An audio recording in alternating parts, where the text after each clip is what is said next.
ఒక్కసారి కొమ్మూరి గోల్డ్ కి కాల్ చేయండి. తాకట్లో ఉన్న మీ బంగారాన్ని విడిపించి మార్కెట్ ప్రైస్ కి వాళ్ళు కొనుక్కుని మిగతా డబ్బులు మీకు ఇచ్చేస్తారు. హాయ్ హలో నమస్తే, వెల్కమ్ టు మనం టీవీ. నేను మీ చార్మి. స్కామ్స్ నుంచి దూరంగా ఉండి మీ బ్యాంక్ ఖాతాలు ఖాళీ అవ్వకుండా మిమ్మల్ని మీరు రక్షించుకోండి. తెలంగాణలో ఇంకో ఎలక్షన్ రాబోతుంది. అదిగిన ఖైరతాబాద్లో వస్తుంది. అదేంది మొన్ననేగా జూబ్లీ హిల్స్లో అయినాయి, మళ్ళా బై ఎలక్షన్లు ఎందుకు అనుకుంటున్నారా? అదే పంచాయతీ గురించి మాట్లాడదాం. అయితే స్పీకర్కి ఇప్పటికే 10 మంది ఎమ్మెల్యేలు పార్టీ మారిర్రయ్యా, దాని గురించి ఏమైనా చెప్పే ఉద్దేశం ఉందా లేదా అని చెప్పేసి అడిగితే చెప్తా అని చెప్పి ఆల్మోస్ట్ ఒక 4-5 నెలల నుంచి నాచుతూ ఉన్నాడు. అయితే ఇప్పుడు దాని గురించి ఎలాంటి డీటెయిల్స్ ఇవ్వలేదు. అయితే ఇక మొన్న అందులోకెళ్ళి ఒక 7గురు పార్టీ మారలేదు, ఆ 3 మారిర్రు అని చెప్పేసి అన్నారు. ఆ 3లో ఒకళ్ళు అయితే కన్ఫామ్గా మారిర్రు అని ఉంది. ఆయన్నే దానం నాగేంద్ర. ఆయన 2023లో బీఆర్ఎస్ పార్టీకి వెళ్ళి ఎమ్మెల్యేగా పోటీ చేసిండు. పోటీ చేసి గెలిచిండు. గెలిచిన తర్వాత 2024లో మళ్ళా ఎంపీ ఎలక్షన్లు వచ్చినప్పుడు బీఆర్ఎస్ పార్టీలో ఎమ్మెల్యేగా ఉంటానే మళ్ళీ ఆయన కాంగ్రెస్ పార్టీ నుంచి ఎంపీగా పోటీ చేసిండు. అంటే ఓడిపోయిండు అనుకోరు, అది వేరే విషయం. కానీ ఒక పార్టీలో ఉండుకుంటా ఇంకో పార్టీకి మోసం చేసినట్టే కదా అది. సో అందుకోసం అని చెప్పేసి ఆయనకి సంబంధించి ఇటు గవర్నమెంట్ అయితే క్లియర్గా సరే ఇదంతా కాదు, మీరు పార్టీ మారిరు అని ఒప్పుకోరు అని చెప్పింది. ఆయన కూడా ఎట్లా అంటే స్పీకర్ పంపించిన నోటీస్కి ప్రతి ఒక్కళ్ళు రిప్లై ఇచ్చారు. నేను మారలేదనో నేను మారినానో ఏదో ఒకటి రిప్లై ఇచ్చారు.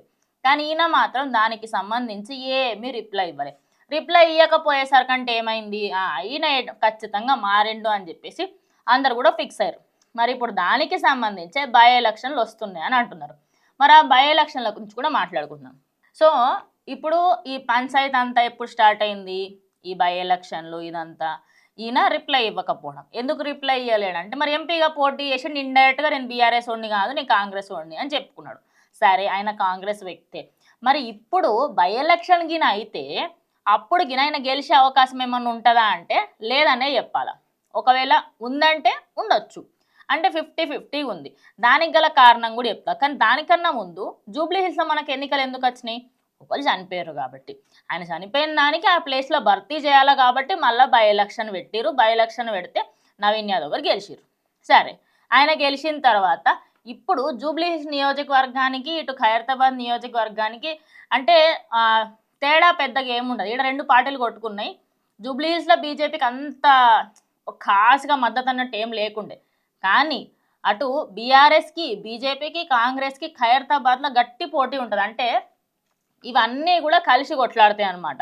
సో అప్పుడు ఈ బర్ల ఎవరు గెలుస్తారు ఏంది అనేది పెద్ద క్వశ్చన్.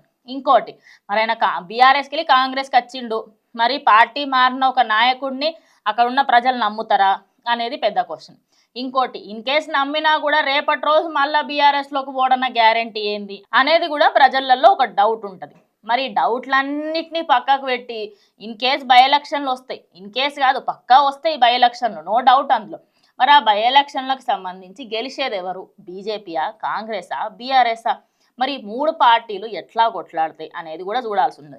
ఇంకో విషయం ఏంటంటే ఇప్పుడు ఈ పార్టీకి సంబంధించి ఎవరైతే దానం నాగేంద్ర ఉన్నాడో ఆయన బీఆర్ఎస్ ఎమ్మెల్యేగా గెలిచిన తర్వాత ఆ పార్టీకి ఎక్కువగా సపోర్ట్ చేయకుండా ఇప్పుడు మళ్ళీ ఇటు వచ్చి ఈ పార్టీకి కాంగ్రెస్కి సపోర్ట్ ఇస్తున్నాడు. అంటే మొన్నటి వరకు అంటే సరే అక్కడ ఏంటంటే మన జూబ్లీ హిల్స్లో ఏమైంది, కొంచెం మద్దతు ఎక్కువ వచ్చింది, అటు కాంగ్రెస్కి సపోర్ట్గా ఉంటే.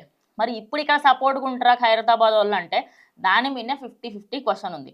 ఆ 50-50 ఎవరి మీద అంటే కంప్లీట్గా 3 పార్టీలకు అదే పరిస్థితి.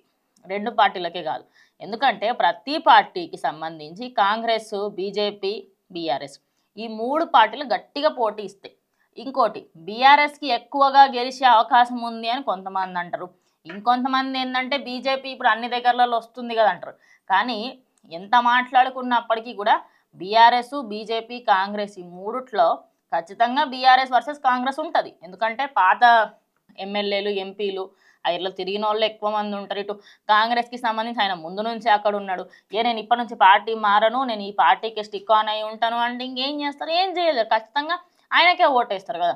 మరి చూడాలి మరి బై ఎలక్షన్లకు సంబంధించి ఎంత దూరం వరకు పోతుంది.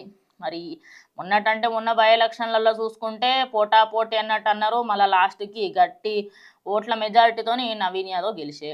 మరి ఇప్పుడు వాళ్ళు గెలుస్తారు ఏందనేది కూడా చూడాల్సి ఉన్నది. రేపటికల్లా లేకుంటే ఒక 2-3 రోజుల కల్లా మనకు పేర్లు కూడా వస్తాయి. ఇంకోటి, ఈ 15 రోజుల గడువు ఏదైతే ఇచ్చిందో సుప్రీంకోర్టు, ఆ గడువుకి సంబంధించి కూడా ఆ గడువు పూర్తయ్యేలోపు అంటే 2 వారాల గడువు ఇచ్చింది. 14, 15 రోజులు అనుకోర్రి, పోనీ 15 రోజులు పట్టుకుందాం. ఆ 15 రోజులు అంటే ఈ జనవరి మంత్ ఎండింగ్ కల్లా ఏదో ఒక డిసిషన్ తీసుకోకపోతే ఖచ్చితంగా సుప్రీంకోర్టు సీరియస్ అయ్యి వాళ్ళంతట వాళ్ళు డిసిషన్ తీసుకుంటారు. సో అప్పటి వరకు చూసుకునేదాం ఎందుకు?